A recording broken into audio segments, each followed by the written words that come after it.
This video was made with support from my patrons, whose names are on screen now. If you want to, you can join them today and even get access to exclusive content. The link to my Patreon is in the description, so check it out if you're interested. Anyway, on with the show.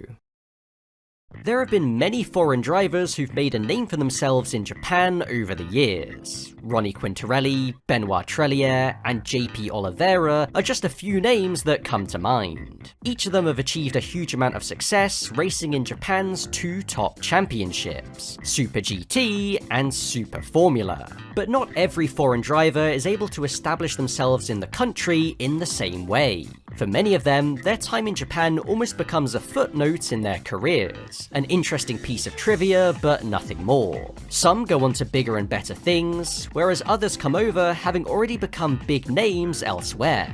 Today, I've gathered a handful of stories of drivers whose careers in Japan have been overshadowed by their legacy in other areas of motorsports. We've got drivers who've made a name for themselves in touring cars, IndyCar, Formula 1, and even MotoGP. Although in most cases their stay in Japan was quite brief, that doesn't mean that they don't have some interesting stories to tell. If you follow touring car racing for the past couple of decades, you'll likely be familiar with Tom Coronel. The Dutchman emerged as a promising talent in the early 90s, having achieved decent results in Formula 3 and Formula Opel Lotus in Europe. For 1996, he moved to Japan, signing with Team Toms to race in Japanese F3. His first season was solid, scoring a single win and 5 further podiums to finish third in the overall standings, but 1997 would prove exceptional. He dominated the series by taking 6 wins and was crowned as the champion despite missing 2 races. For 1998, he would move into Formula Nippon, what's known today as Super Formula, and also the All Japan GT Championship, aka Super GT. In both series, he would compete for Nakajima Racing, who ran a Reynard chassis in Formula Nippon and a Honda NSX in JGTC. Now racing in both of Japan's top series, he would have a solid but unspectacular start in Formula Nippon, grabbing a best result of 4th and 11th overall in the standings. Still, he did manage to outperform his second-year teammate, Koji Yamanishi, but his season in JGTC would be more eventful. Partnered with Yamanishi in the Mobile 1 NSX, they took Honda's first ever win in the series in round 4 at Fuji Speedway. In fact, they remained as frontrunners throughout the year, achieving 2 second places as well. Especially impressive considering they were both rookies in a brand new GT500 team. Unfortunately, they were let down by Honda's reliability, as they failed to finish in the 3 other races that year. They were in title contention right to the final round, but Coronel didn't even get to start the race, with the car grinding to a halt on the pace lap, handing the title to the Pennzoil Nismo GTR. A small consolation was that they went on to dominate the post-season All-Star race at TI Ida. Staying on in both series for 1999, Coronel's fortunes would be somewhat reversed. He once again partnered Yamanishi in the Mobile 1 NSX, but their form was nowhere near as strong as the previous year. Yamanishi was even dropped mid-season and replaced with Hidetoshi Mitsusada. After this, the team's form improved as they scored another win in round 6 at TI Ida, as well as the All-Star race at Autopolis, with Coronel finishing 5th in the championship. His 1999 season in Formula Nippon was more dramatic. The year was a back-and-forth battle with defending champion Satoshi Motoyama driving for Team Le Mans. He made a strong start, but Coronel soon made up ground, both heading to the Suzuka finale with 3 wins apiece. Coronel led the standings on 50 points to Motoyama's 46, meaning that if Motoyama won the final race, he would still take the title regardless. Unusually, the race was taking place on the shorter Suzuka East course, so overtaking would be difficult. Coronel started from 2nd, with Motoyama just behind in 3rd. What happened next? Well, tell me if this looks familiar. 最終戦チャンピオン決定戦のスタート。コロネルがぶらついた。コロネルがぶらついた。本山真ん中から本山。しかしトップはラルファーマントップ。コロネルと本山。こんなシーンを見たくはなかった。信じらんないね今のは。トム・コロネルと本山聡。2 2人の接触によってこの瞬間トム・コロネルの第4代フォーミュラー日本シリーズチャンピオン決定です。 Unrelated, did you know that Coronel was a big fan of Ayrton Senna? Who would have guessed? Anyway, the result at Suzuka stood, and Coronel was crowned as the 1999 Formula Nippon champion. He then tried to use his success in Japan as a springboard into Formula 1, but after testing with arrows at the end of the season, he wasn't able to find a drive for 2000. After that, he moved into touring cars and GT racing full-time. However, he did make a very brief return to the JGTC with Team Mugen in 2003. Partnered with Daisuke Ito, the team struggled for most of the season, but they did achieve victory in round 6 at Motegi, finishing 10th overall in the standings. After that, he turned his full attention to touring cars, where he became established as one of the top independent drivers in the World Touring Car Championship. From 2005 to 2022, he was an ever-present figure, competing in close to 400 races and achieving 7 overall race wins. His first win in 2008 even came at Okayama, the track previously known as TI Ida that he had won at twice before in the JGTC. Despite the relative lack of success, he was always in the headlines in some form, such as at the Nürburgring in 2016 when he was fined for using his phone whilst on track, or Porto in 2017 when he crashed into a fire truck. Yes, really. At 52 years old, he still races to this day, and even won TCR Europe last year, his first outright championship victory since his memorable 1999 Formula Nippon title smash. Let's stick in the world of touring cars for a second. Anthony Reid was a big name in the British Touring Car Championship in the late 90s and early 2000s, but his career up until that point had been anything but conventional. After struggling through the junior formulas with inferior machinery during the 1980s, he was offered a big break at Le Mans in 1990. Driving a Porsche 962C for Team Alpha, he managed to finish an incredible 3rd overall with co-drivers Tiff Needell and David Sears. This paved the way to a career in Japan with Team Alpha in the Japan Sports Prototype Championship, and also Tomei Sport in Japanese F3. Soon after, he was then offered a drive in Formula 1 for 1991 with Eddie Jordan's new team, something that was almost unthinkable just a year beforehand. Sadly, he wasn't able to gather the funding needed for the drive after his main sponsor went bust, but he still had his program in Japan. In 1992, he won the Japanese F3 Championship after taking 5 wins in 10 races, against the likes of Mika Salo, Tom Christensen, and Jacques Villeneuve. Despite this, his single-seater dream would end for good the following year, after his switch to All Japan F3000 didn't turn out as planned. However, this was an era when drivers could make a lot of money racing in Japan. This being the case, drivers were incentivized to just race in as many series as they could. This is how Reid then ended up in the Japanese Touring Car Championship, first driving a BMW M3, and later the very distinctive HKS Opels in 1994 and 1995, where he achieved a decent amount of success. At the same time, the JGTC was born, and Reid was one of the drivers on the grid at its first official event at Fuji in 1994. Driving for Team Taisan, he was at the wheel of the very out-of-place Porsche 962C, just like the one he had driven to 3rd at Le Mans only a few years earlier. Although starting from pole, the car suffered issues and would only complete 17 laps. But at round 3, they would get their revenge. Reid once again qualified the car first, by 2.5 seconds, but inevitably lost out at the standing start.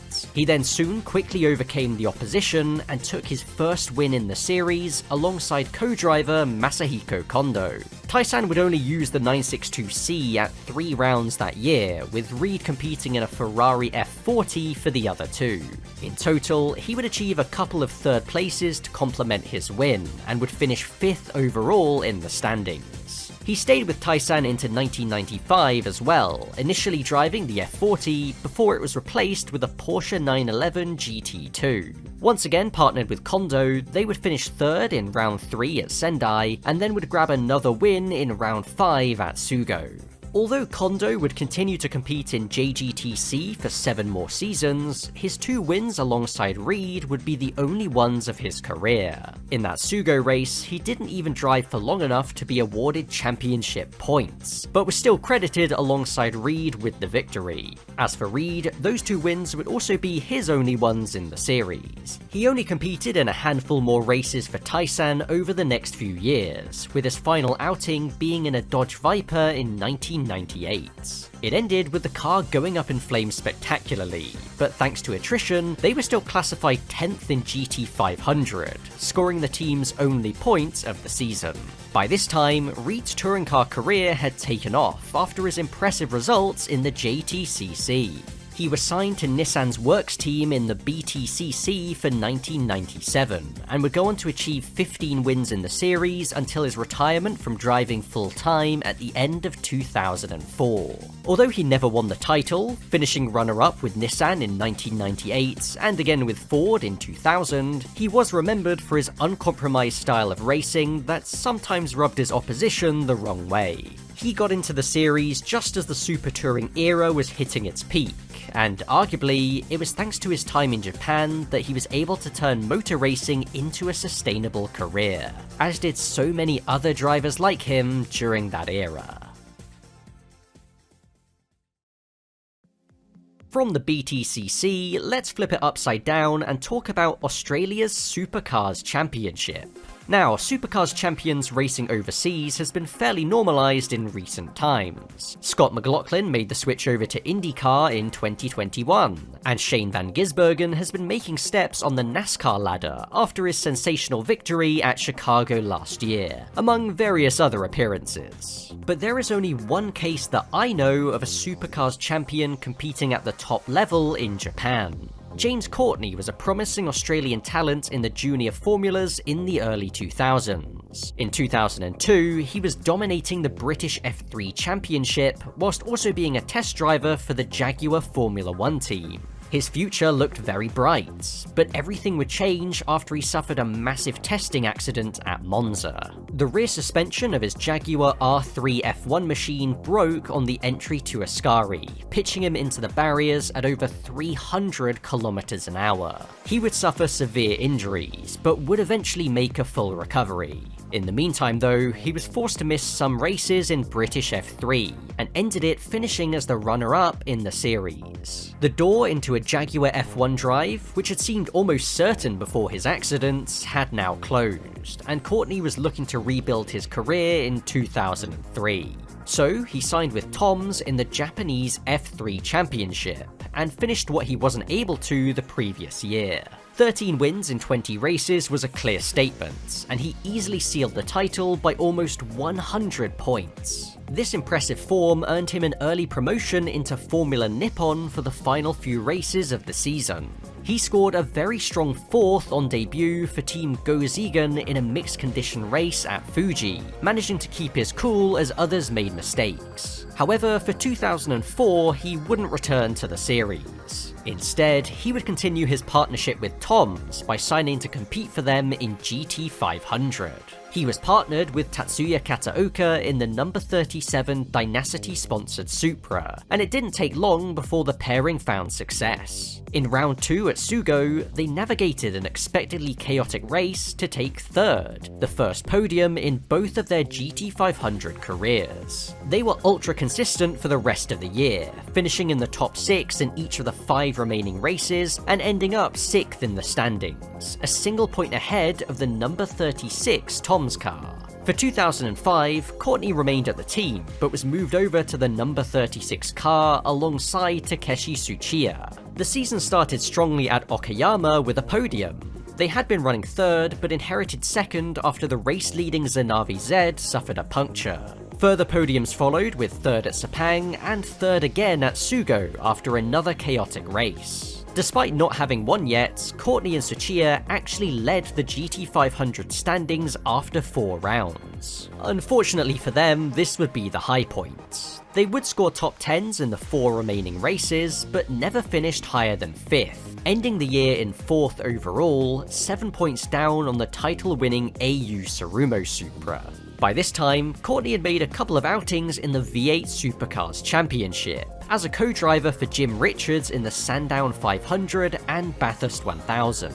For 2006, he made the decision to move back to Australia to race in supercars full-time, thus putting an end to his Super GT career after just 2 seasons. Across his 15 races in the series, although he never won, he finished all of them, and was only out of the points on 1 occasion, his first ever race. Since then, he's gone on to enjoy a long and illustrious tenure in supercars, currently standing at 76 podiums, 15 wins, and 1 championship from 2010. Still competing to this day, he's now one of the series veterans, with well over 500 races to his name, so it's safe to say that he's much more widely recognised here than from his brief stint in Japan. Even so, Courtney has credited his time over there with getting him to fall back in love with racing, after his Formula 1 dream died on the vine. If he had never moved to Japanese F3 in the first place, it's very possible that he could have quit racing altogether.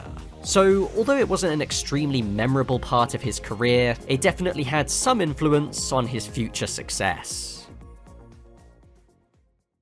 From one Aussie to another, but we trade in 4 wheels for 2. Wayne Gardner was one of the biggest names in motorcycle racing in the late 80s. As a factory Honda rider, he would win 18 races in the top 500cc class, and also a championship in 1987.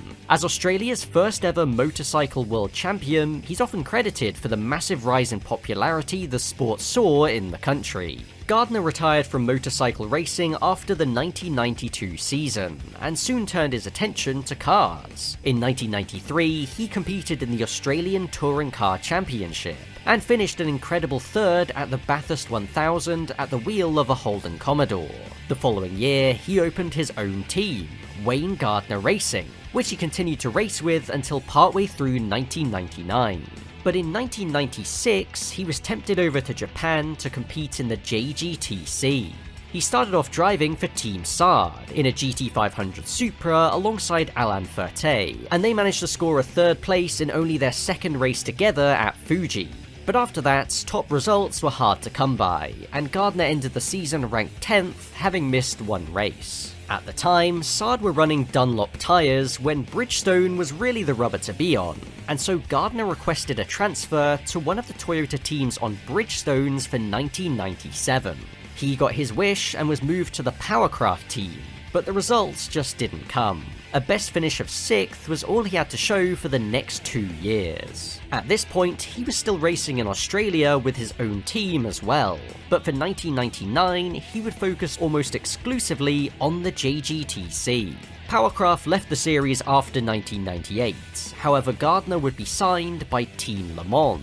Originally, they had brought in 1998 GT300 champion Shingo Tachi, but he was tragically killed in a testing accident on the eve of the season.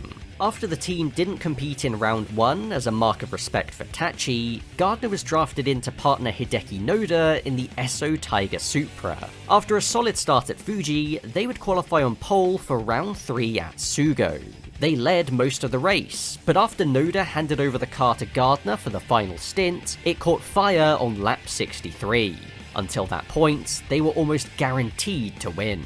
But a couple of races later, they would have another chance. Starting from 4th, with the 3 Tom Supras ahead, Noda clawed his way into the lead before handing over to Gardner, who brought it home to secure his, Noda's, and Team Le Mans' first ever victory in the series. In the end, they would finish the year 12th in the standings, with that single win. The partnership would continue into 2000. Although their qualifying positions for the first half of the season were decent, they just weren't able to convert them into strong results. Their best finish of the year was 4th in round 2 at Fuji, a race where they had qualified 2nd, and overall they were ranked 9th in the championship. For 2001, Gardner made the switch to Tom's number 37 car alongside Shinichi Yamaji. In round 3, they would battle back from 8th on the grid to take victory after passing the ARTA NSX late on. Arguably, this was the victory that Gardner had been robbed of at the same track 2 years prior. Although there were no more wins, they did manage to finish in the points in every single race in 2001, and ended up 6th in the GT500 table. 2002 would see Gardner remain at Tom's, but be moved across to the number 36 car to partner Takeshi Tsuchiya, just like James Courtney would be a few years later. Round 2 would be one of the most eventful of Gardner's JGTC career. After starting a promising 4th, Gardner was spun by the McLaren of Hideki Okada and lost several positions. Then, later in the race, the GT300 Eclipse Viper was spun by the Raybrig NSX, and in trying to recover, drove the wrong way on the track, causing a near head-on collision with Gardner. Needless to say, he wasn't too happy. But the heartache wasn't over yet. In the next race at Sugo, the team found themselves in the lead when the safety car came out. They quickly made their stop, switching from Tsuchiya to Gardner, and were pleased to keep hold of their lead. But their joy was short-lived. Gardner had run a red light at the pit exit and was given a drive-through penalty, dropping them from 1st down to 10th. What had caused this was that Gardner thought he was being waved through the red light by a marshal, believing that the light may have been broken. This was not the case. Next time out at Sepang, they would finally secure a good result. 2nd from 2nd on the grid. In round 7 at Mine, Tsuchiya led early on, but after handing over to Gardner, his tale of woe continued. On cold tyres, he spun, losing a massive amount of time. He was able to fight back to 3rd after mistakes from those ahead, and also some of the championship leaders deliberately dropping back, to give themselves less success ballast for the upcoming finale at Suzuka. Yet again, it was another missed opportunity, and Gardner wouldn't get any more. At the end of 2002, he retired not just from the JGTC, but racing altogether, after a professional career spanning more than 20 years. Once again, he will always be remembered primarily for his racing on 2 wheels rather than 4, but he still had a decent run. It has to be said that prior to his appearance in the JGTC, he was already quite popular in Japan. Not just for being a works Honda rider, but also for his strong record whenever he raced there. He even became known as Mr. 100% because of his results in Japan, which included winning the Suzuka 8 Hours 4 separate times. Of course, his time in the JGTC was nowhere near as fruitful, but certainly no less dramatic. When it comes to a surname that's sure to grab the attention, it doesn't get any better than Schumacher. Of course, who you likely picture first is Michael Schumacher, the 7-time Formula 1 world champion that many still consider as the greatest of all time, myself included. He did actually have a very brief spell in Japan when he competed in a single Japanese F3000 race at Sugo in 1991. Despite having never driven the track before, he finished an incredible 2nd, showcasing his talents that would go on to be evident when he made his F1 debut later that year. But that's all there is to say for Michael, because today we're talking about his brother, Ralf. Always being in the shadow of his more successful older sibling, Ralf Schumacher also had a very solid career. Having finished runner-up in the German F3 Championship in 1995, his manager, Willy Weber, who also oversaw Michael's career, negotiated a move into the newly rebranded Formula Nippon for 1996. He would be driving for Team Le Mans, the very same one that Michael had raced for at Sugo in 1991. Starting strongly, he managed 3rd in round 1 at Suzuka, before taking his first win next time out at Mine. He fought from only 8th on the grid and showed that he was a championship contender. There were further wins in round 4 at Takahashi and round 8 again at Mine, but also retirements in rounds 3, 6 and 7. Heading to the final race at Fuji, Ralf led the championship by 2 points from his experienced teammate Naoki Hattori, with legend Kazuyoshi Hoshino just within contention 9 points behind. The first start was red flagged after a major crash, and it resumed sometime later in the pouring rain. Pushing hard to make up for his poor qualifying, Ralf spun after contact with Katsutomo Kanaishi and stalled. He was out on lap 2. At this point, Hoshino led the race comfortably, but his car soon developed issues and he was forced to retire by lap 4. This left Hattori in the box seat. He needed just 4th place to win the title. He ceded the lead to Kanaishi, but when battling Pedro de la Rosa for second with only a handful of laps to go, he lost control and got beached in the gravel trap. And that was how Ralf Schumacher sealed the Formula Nippon title in a dramatic finale, in which the top 5 drivers in the championship all failed to finish. He became not only the first Formula Nippon champion, but the first driver to win Japan's top single-seater series in their first year. As a reward, he would be signed by Jordan for the 1997 F1 season, and the rest is history. But it's worth mentioning that he also raced in the JGTC with Team Go in 1996. Now partnered with Hattori in the number 60 McLaren F1 GTR, they would achieve 3 wins and finish second in the championship. They were beaten by just the sister car, driven by John Nielsen and David Brabham, who only won 1 race all season. This was possible because despite winning 3 races, Schumacher and Hattori retired from the other 3. First, Hattori spun off whilst in second in round 2 at Fuji. Schumacher suffered a suspension failure in round 3 at Sendai, and then in round 4 imitated Hattori by spinning into the T1 gravel trap at Fuji, but this time whilst in front of their teammates. All in all, this didn't really matter in the grand scheme of things, as clearly Formula Nippon was his focus, but it would have been nice for him to do the double regardless. Ralf would go on to compete in F1 for 11 seasons, scoring 6 wins and twice finishing 4th in the championship. Certainly a far cry from his brother, but no mean feat either. I believe that there's a good chance that had he not gone to Japan in 1996, he might not have gotten that opportunity, at least for 1997.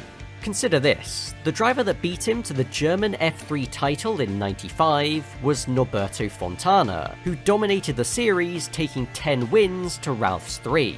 He too moved to Formula Nippon for 96, but could only finish 5th with a single win. It's clear that Ralf took a big step in 96, and that Formula Nippon campaign was instrumental in getting him to the pinnacle of racing. Between Formula 1 and Formula Nippon, now Super Formula, there is another open-wheel series that we could talk about. IndyCar is often viewed, like Super Formula, to be a sort of Formula 1.5. The cars aren't as quick as F1 over a lap, but still faster than Formula 2. And while Super Formula is closer to F1 in terms of lap times, IndyCar is arguably more competitive. Anyway, an example of a driver who's competed in both would be Alex Palou. Having worked his way up the junior Formula ladder in Europe, his career seemed to stall out after an underwhelming GP3 campaign in 2016. For 2017, he made the switch to Japanese F3 with Drago Corse, and scored 3 wins en route to 3rd in the championship. For 2018, he tried to make a move back to Europe, but had another disappointing season. 7th in European F3 with no wins. However, as a result of his strong Japanese F3 season the previous year, he was able to negotiate a move back to Japan for 2019. This time, he would be racing in both Super GT and Super Formula. In Super GT, he would compete for Team Go, making their official return to the series 23 years after their 1996 title-winning campaign. They would even be racing a McLaren again, this time a 720S in the GT300 class. Palou was partnered with Seiji Ara, who was a former Team Go driver, famously winning the Le Mans 24 Hours with them in 2004. Sadly, they lacked pace all year, something they blamed on an unfavourable balance of performance. They failed to score in the first 5 rounds of the season, albeit they didn't appear at round 4 in Thailand. In round 6 at Autopolis, they qualified down in 19th, but a mixed condition race presented an opportunity. Their timing of when to switch to wet tyres was perfect, and as the other cars cycled through the pit stops, Palou found himself in second. With 5 laps to go, he dived down the inside of the J-Lock Lamborghini to take the lead. It all looked good, but behind, the Cintium RCF was closing rapidly with slick tyres on the drying track. Hiroki Yoshimoto made the move with just 3 laps to go, leaving the McLaren to come home in second. However, in the final round at Motegi, they had another chance. Benefiting from a revised balance of performance, Palou put the car on pole position, and then led the race until lap 7 when he was passed aggressively by the realised GTR. From there, they continued to drop positions down to 7th, where they would ultimately finish. This drop-off in pace was down to a very aggressive tyre choice in qualifying, that meant they lost a lot of performance after only a few laps. So the team only scored 2 points finishes all season, and they were ranked 15th in the GT300 Championship. Meanwhile, in Super Formula, Palou was racing for TCS Nakajima. He was quick immediately, qualifying 2nd in round 1, behind only his teammates Tadasuke Makino, but in the race he retired after 18 laps with a car issue. It would take until round 4 at Fuji Speedway before he was able to show what he could really do. Having qualified on pole, he dominated the race, leading every single lap in the pouring rain to take his first Super Formula victory. This was actually Nakajima's first win in the series since 2010. He qualified on pole again next time out at Motegi, but struggled for pace and could only manage 4th in the race. Coming into the final round at Suzuka, Palou was 3rd in the standings, just 4 points behind leader Naoki Yamamoto. This became 3 when he picked up another point for again grabbing pole position. In the race, he looked good to seal the deal, but his car soon started developing issues that slowed him down considerably. He dropped out of the top 10 entirely and eventually came home in 19th, with Nick Cassidy going on to claim the title that day. And after that, Palou's Japanese odyssey came to an end. He signed with IndyCar's Dale Coyne Racing for the 2020 season.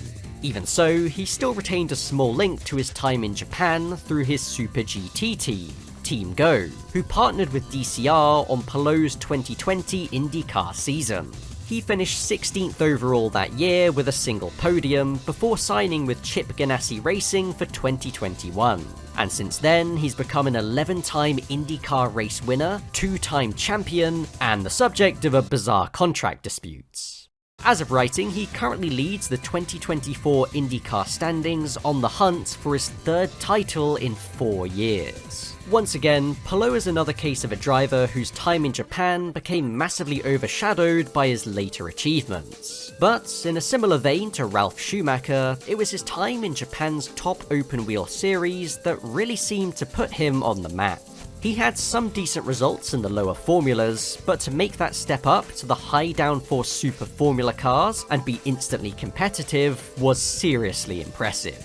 His dominant win at Fuji in the pouring rain was the clear highlight, and was even what earned him his initial IndyCar test in the first place. And in the years since, he's gone on to show IndyCar fans what that Super Formula season proved he's truly capable of.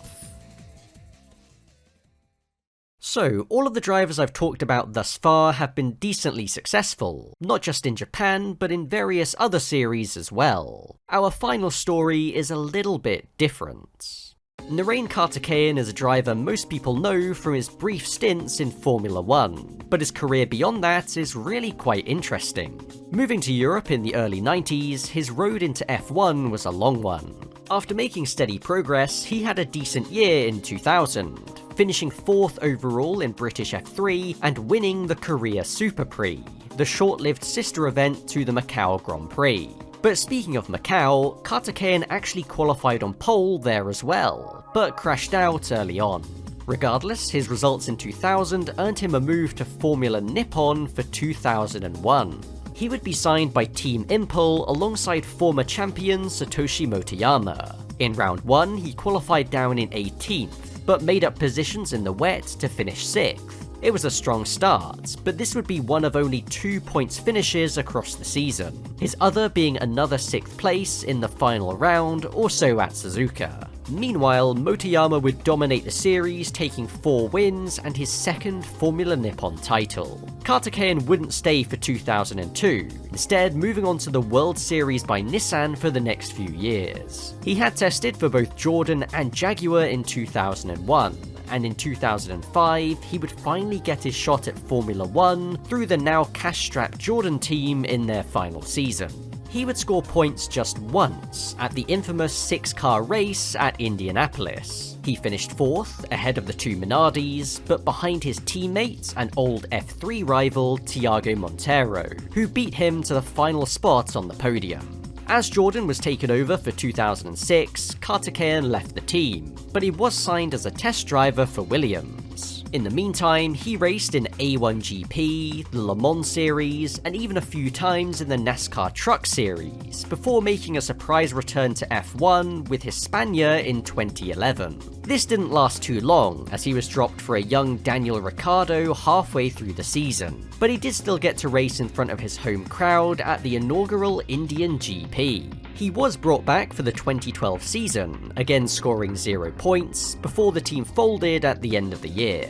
And after a 2013 spent in the Auto GP series, Karthikeyan would return to Japan by the way of Super Formula in 2014. He would link back up with Impel, the same team he drove for in Formula Nippon 13 years prior. He had a decent season, scoring points 4 times, but made a fair amount of mistakes, eventually ending up 13th in the final standings, some way down on his teammate JP Oliveira, who won 3 races and finished as the runner-up.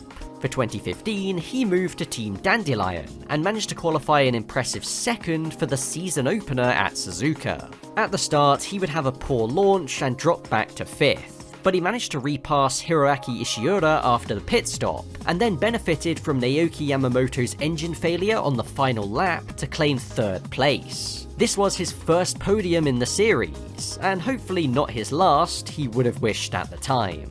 Unfortunately for him, this would be as good as it got. He failed to score again in 2015, and was beaten comprehensively by his less experienced teammate Tomoki Nojiri. Still, 11th in the standings was his best season to date. For 2016, he moved once again to Team Le Mans.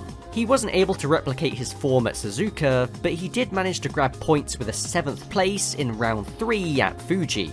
Then, at Okayama, Karthikeyan had his best qualifying of the season with 6th. In the race, pole sitter Kazuki Nakajima accidentally stopped in the wrong grid slots, causing him to be sent to the back of the field. This elevated Karthikeyan to 5th. And then at the start, he made a lightning getaway to jump Nojiri and Tsukakoshi into 3rd. And after 28 laps, that's where he would stay, claiming his 2nd podium in the series. There would be no more points finishes across the year, but for the first time ever, Karthikeyan would outscore his teammates 5-1 in the championship. So who was alongside him at Team Le Mans in 2016? Well, none other than Kamui Kobayashi.